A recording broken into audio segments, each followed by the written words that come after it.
Bienvenue chez Docteur Sarabi. Je vous écoute. Bonjour et bienvenue à tous. Pour ceux qui ne me connaissent pas, je suis Sarabi et pour ceux qui me connaissent, comme d'habitude, votre copine. Mais aujourd'hui, je viens avec une nouvelle casquette. Aujourd'hui, je suis médecin. Mais pas n'importe quelle sorte de médecin. Aujourd'hui, je suis thérapeute, psychologue. Aujourd'hui, on va parler. Sentez-vous à l'aise. Prenez un petit café, prenez un petit biscuit, prenez un petit goûter, ce que vous voulez. Aujourd'hui, on va discuter d'un sujet qui nous touche tous. C'est un sujet qui est assez abstrait, on ne sait pas trop, voilà, surtout dans notre génération, on est un peu mélangé, si vous voyez ce que je veux dire. Ben, aujourd'hui, on va parler du bonheur. C'est quoi le bonheur finalement? Alors pour m'accompagner, évidemment, vous avez mon bureau super joli. Petite photo avec une amie, mais je peux pas vous montrer parce que bon, vous connaissez le secret professionnel. Aucun rapport.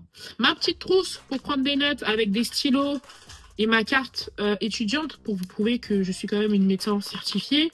On a des petits bouquins. Bridgerton, parce qu'il faut lire en fait. Vous voyez ça? Faut lire. Je les ai pas terminés, mais c'est pas grave. Petite crème rose dans le thème. Parce qu'en fait, I'm a girl. I'm just a girl in the world. Et pour garder les mains hydratées.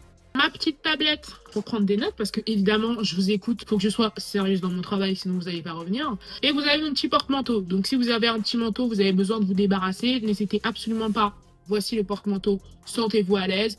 Faites comme chez vous. Tout va bien se passer. Voilà.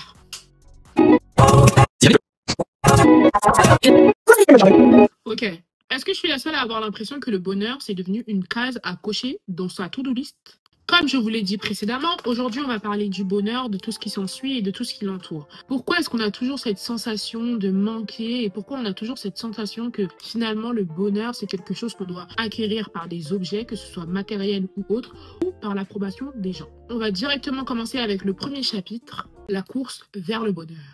Des voyages sur des îles paradisiaques à n'en plus finir, des couples goals et des jobs de rêve, et puis t'as moi qui passe mon temps à scroller sur TikTok parce que ça m'apporte une dopamine de malade mental. La réalité de notre génération, c'est qu'on est constamment en train de se comparer aux autres et surtout à ce qu'on voit sur les plateformes.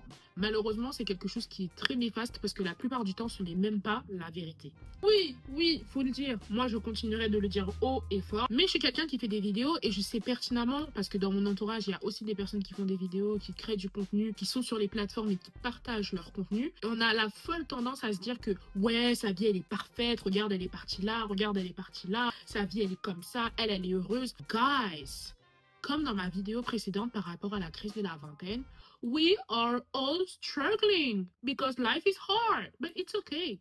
It's okay. Faut savoir que la définition du bonheur dépend de chacun. Tout comme la définition de la réussite dépend de chaque être humain, la définition du bonheur dépend de chaque être humain. Certaines personnes considèrent que le bonheur est une quête à obtenir au fur et à mesure du temps. D'autres personnes considèrent que le bonheur est déjà inné et inclus en nous. D'autres personnes considèrent que le bonheur se retrouve dans la religion ou dans une relation avec Dieu.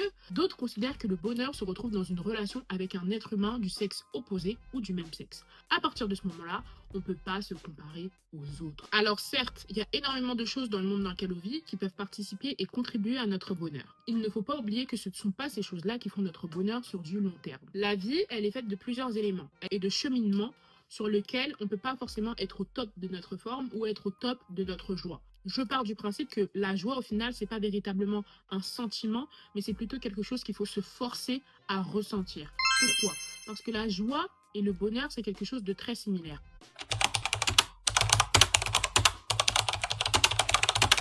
La joie apporte le bonheur dans la vie. Finalement, le bonheur, c'est un peu comme une quête qu'on est tous en train de rechercher. On a tous cette envie, on a tous ce besoin de se sentir heureux dans le fond. Et le bonheur, c'est véritablement la satiété du cœur de se dire « Ok, I'm a happy girl ». Moi, je pense sincèrement qu'il faut que chacun d'entre nous, on se pose, on réfléchisse et on se dise « Ok, finalement, le bonheur pour moi, c'est quoi ?» Et maintenant, passons à la partie 2, l'optimisation du bonheur. J'espère que vous allez bien. Aujourd'hui, je vais vous donner 5 clés pour être heureuse et enfin trouver le bonheur.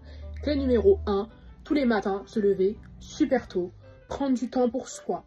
Et là, c'est bon, vous partez déjà sur de bonnes bases. Ensuite, rendez-vous à la salle de sport. Et vraiment, on dirait un tuto YouTube, quoi. Donc maintenant, pour être heureux, faut suivre des tutos. Je suis grave choquée. Dingue.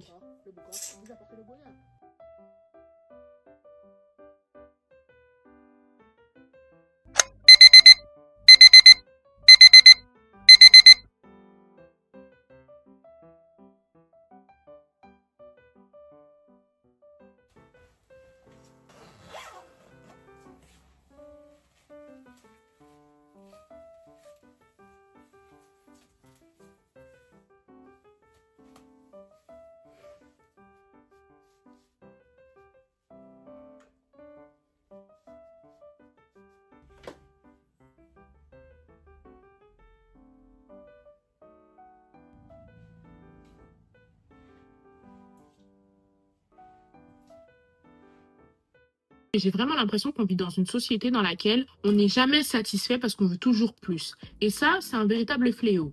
Pourquoi, jeune demoiselle? Pourquoi, jeune demoiseau? Parce qu'à force de se dire que non, ça, c'est pas assez. Non, ça, c'est pas assez. Moi, je veux plus. Je te dis que tu ne peux pas être heureux de ce que tu as parce que tu souhaites le meilleur. Alors, attention. Souhaiter le meilleur, ce n'est pas négatif. C'est bien. C'est même très bien. Tu veux constamment te surpasser. Tu veux constamment faire quelque chose qui va te faire sortir de l'ordinaire. Tu veux constamment évoluer. Tout être humain est comme ça. On a tous besoin d'évolution. On le sait. Cependant, être dans la quête de l'évolution sans accepter et sans être content de ce qu'on a, vous n'allez jamais être satisfait. Parce qu'en réalité, la vie dans laquelle on n'est jamais satisfait de ce qu'on a, parce qu'on peut toujours avoir plus, parce qu'il y aura toujours quelqu'un qui aura plus que nous, ou toujours quelqu'un qui aura moins que nous. Et c'est là où ça rejoint le point de la comparaison, parce qu'à force de se comparer, on se dit que cette personne a mieux, cette personne n'a pas mieux, moi j'ai quoi, nanani, nanana, et ça finit par nous frustrer. Malheureusement, c'est un truc qui nous pousse un peu à vouloir optimiser tout ce qui se passe. C'est un truc qui nous pousse à vouloir performer au maximum. C'est un truc qui nous pousse à se dire « Non, mais je serai heureuse demain. Non, mais je serai heureuse quand j'aurai réussi à faire ça. Non, mais je serai heureuse quand j'aurai atteint ce point-là. » Mais au final, tu seras heureuse quand? Et au final, tu commenceras à vivre quand? La vie, c'est maintenant. La vie, c'est dans le présent. Si tu ne sais pas ralentir, si tu ne sais pas te reposer, si tu ne sais pas t'arrêter, tu ne vas jamais te rendre compte des choses incroyables que tu peux avoir autour de toi. Pour vous donner mon exemple particulier, je sais que moi, je suis une personne qui, comme je vous le dis tout le temps, je suis quelqu'un qui est toujours sur en quête de tout. Je suis constamment en train de chercher quelque chose à faire, en train de chercher comment m'améliorer, etc.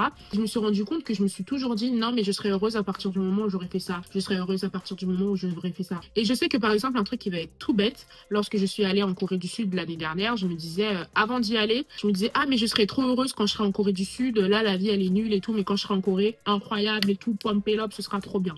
Je suis arrivée en Corée et j'étais pas heureuse de la façon dont je me disais que j'allais être heureuse. J'avais pas atteint ce bonheur en fait, que je pensais que j'allais obtenir.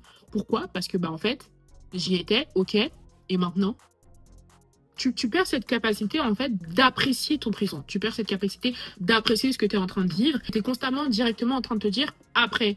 Qu'est-ce que je peux obtenir de mieux après? Qu'est-ce que je peux obtenir de plus après? Et c'est ce après qui me rendra heureuse. Et quand tu arrives à ce après, ils ne te pourront pas heureuse. Et tu n'as pas le bonheur que tu attendais. Parce que tu as constamment repoussé ton bonheur. C'est à la troisième partie. Repenser le bonheur. Au final, il faut arriver à la conclusion de la vie que le bonheur, c'est pas une somme finale. Le bonheur, c'est pas un point qu'on atteint. Le bonheur, c'est pas une quête finale. Le bonheur se retrouve dans toutes les petites choses. Rien que partager un moment avec un ami. Rien que partager un moment avec un proche. Rien que partager un déjeuner avec un ami ou un proche. Rien que faire une petite action au quotidien, ça va t'apporter un bonheur qui, en fin de compte, plus égale plus. Plus je fais un petit truc qui m'apporte du bonheur, plus ça m'apporte du bonheur, plus je continue à le faire, plus j'ai du bonheur au quotidien. Bref, vous avez compris la finalité de l'équation. Donc moi, personnellement, je sais qu'aujourd'hui, j'ai commencé à adopter des petits trucs au quotidien qui font que je me fais plaisir et je suis contente et ça m'apporte du bonheur. Parce que malheureusement, le fait de toujours être en quête de performance, le fait de toujours être en quête du plus, le fait de se dire que non, ce que j'ai, c'est pas bien, faut que j'aime mieux, je suis pas heureuse dans ce que j'ai parce que c'est pas bien, t'es jamais heureux. J'ai envie d'accomplir ça pour être heureuse, cependant, rien ne m'empêche d'être heureuse dès maintenant.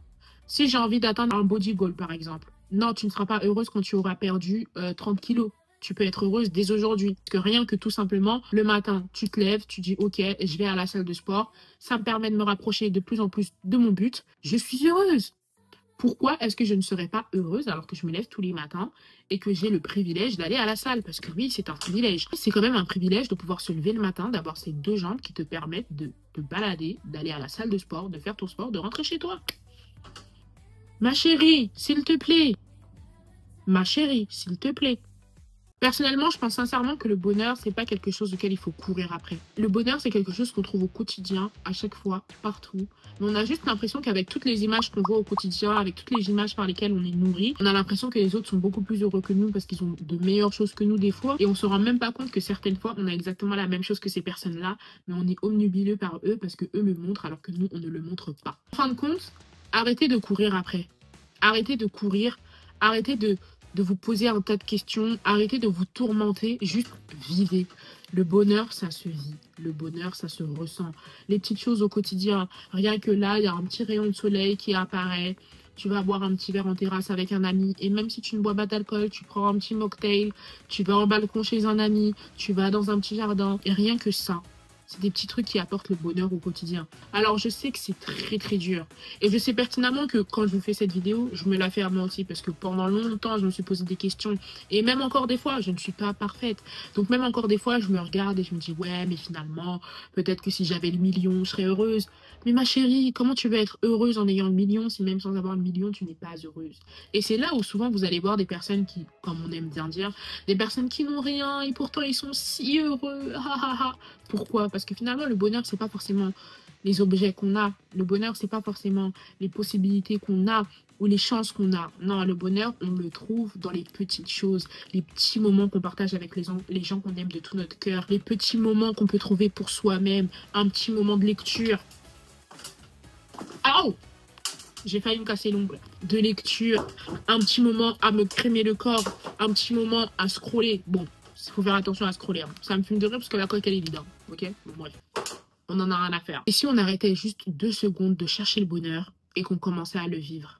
Vous en dites quoi, les amis? J'espère que vous avez aimé ma petite vidéo. N'hésitez absolument pas en commentaire à me dire ce que vous en avez pensé. Et surtout, j'ai une petite question à vous poser. Selon vous, qu'est-ce qu'est un véritable moment de pur bonheur? Et j'espère que vous avez aimé la petite séance chez la thérapeute Sarabi. Ciao! Je viens de faire des dumplings, même si c'est la nourriture, avec de la got to be. Franchement, les gars, vous prenez la vidéo comme elle est en fait. Allez, ne fais pas chier.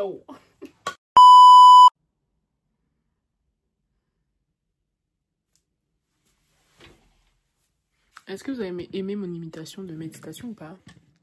Est-ce que vous avez compris? Ne serait-ce que ça, c'était de la méditation. J'ai cassé le bureau.